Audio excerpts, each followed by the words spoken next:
اسرائیل اور متحدہ عرب امارات تاریخی امن معاہدے پر متفق ہو گئے ہیں۔ دونوں ملکوں کے درمیان یہ تاریخی معاہدہ امریکی صدر ڈونلڈ ٹرمپ کی ثالثی میں طے پایا ہے۔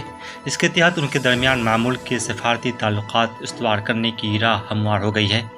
ابو ظبی کے ولی عہد شیخ محمد بن زائد نے ٹویٹر پر اس معاہدے کی تصدیق کی ہے اور کہا ہے کہ اس کے تحت اسرائیل مقبوضہ مغربی کنارے میں فلسطینیوں کے بعض علاقوں پر اپنی خود مختاری کے نفاذ کے منصوبے سے دستبردار ہو جائے گا۔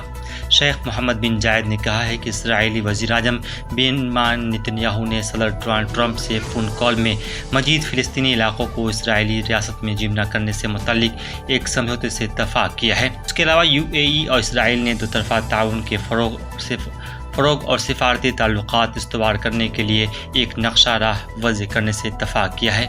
یہ امن معاہدہ اسرائیل، UAE اور امریکہ کے درمیان طویل مذاکرات کا نتیجہ ہے۔ وائٹ ہاؤس کے مطابق اس مذاکراتی عمل میں حالیہ دنوں میں تیزی آئی تھی۔ ان تینوں ممالک کی جانب سے جاری کردہ ایک مشترکہ بیان میں کہا گیا ہے کہ اس تاریخی سفارتی پیش رفت سے مشرقی اوسط کے خطے میں امن کو آگے بڑھانے میں مدد ملے گی۔ یہ معاہدہ دلانہ شفاعت تینوں لیڈروں کے ویژن اور UAE اور اسرائیل کے عزم و حوصلے کا بین ثبوت ہے۔ اس سے خطے میں دستیاب عظیم مواقع سے فائدہ اٹھانے کا موقع ملے گا۔ تینوں ممالک کو اس وقت بہت سارے چیلنجز درپیش ہیں اور وہ تینوں آج کی تاریخی کامیابی سے فائدہ اٹھا سکیں گے۔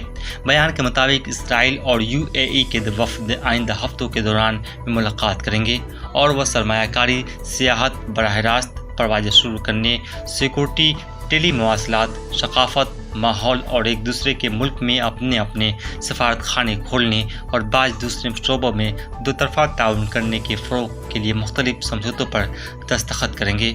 بیورو رپورٹ، میل ٹائمز۔